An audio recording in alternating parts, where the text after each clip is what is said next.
It's 19:06 GMT. This is Focus on Africa. I'm Audrey Brown and you are with the BBC World Service. To Cameroon now, where soldiers have invaded a hospital in search of people they believe to be separatist fighters who may be receiving treatment there. Some of the staff were beaten up and doctors and patients harassed at one of the main hospitals in the Central African sub-region. There have been previous reports of hospitals being attacked or even burned down in the troubled English-speaking provinces of Cameroon. Our correspondent Randy Josa is in the regional capital Bamenda, and he sent this report. It was a normal day in the St. Elizabeth Catholic Hospital and Cardiac Center, Shisong, that receives patients for open heart surgery from the Central African sub-region. That is, until troops aboard 3 armored cars invaded. The Catholic-run hospital director, Sister Helen Ashoma Mbu, says heavily armed soldiers caused panic amongst patients, severely kicked and pounded some workers with gun butts and army boots. They insulted and threatened to shoot Reverend Sisters in the legs if they failed to show where they believe separatist fighters were hiding.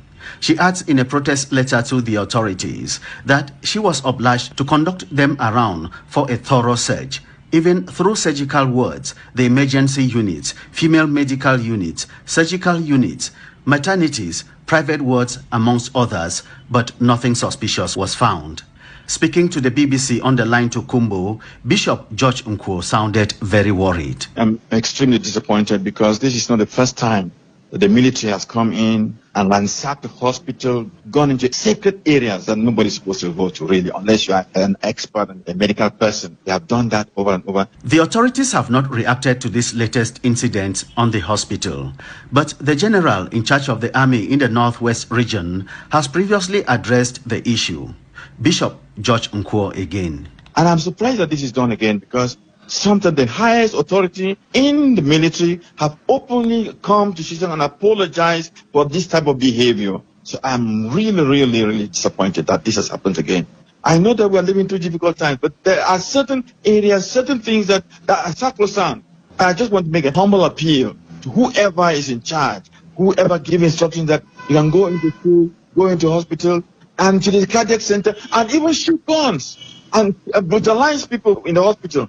And they speak shabbily to the religious who are there. I think that's beyond limits. It's just too much. And my humble appeal will be that this should never happen again. Several hospitals in the Northwest and Southwest regions have been shut down following similar life-threatening attacks.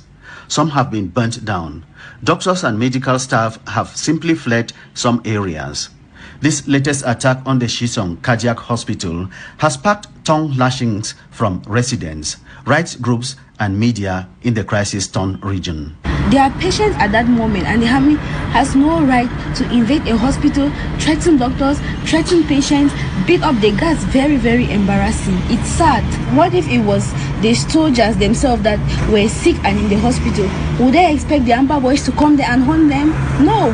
Hospitals and churches are safe havens in terms of war or crisis like this. So I don't see the reason why soldiers will invade the hospital. We have heard of people being shot in churches as well. The Amber Boys and the soldiers attacking schools. Gabi Ambo, a human rights consultant, has been observing the crisis unfolding in the past 5 years. As per Resolution 1612 of the United Nations Security Council, we definitely do not allow access to hospitals, access to schools, or let alone name or kill children, or deny access to humanitarian services. And you can name the list in that order. And sexual violence perpetrated on citizens. It's not allowed. But this is exactly what this army actually does with the dawn of every new day. By the day, they get involved in actions of this nature, and no one says a word. No one speaks. Not even the United Nations, not even the international community. Let's talk about the government in place and other partners. It is traumatizing, it's annoying. And so we're saying here now, on behalf of FGI, we condemn the act of the Cameroon military,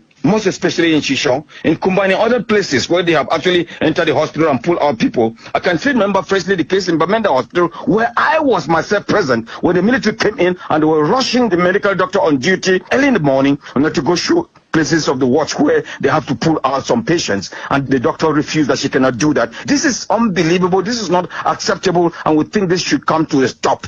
Both the military and Ambazonia separatist fighters have on different occasions been accused of targeting hospitals to catch their wounded enemies.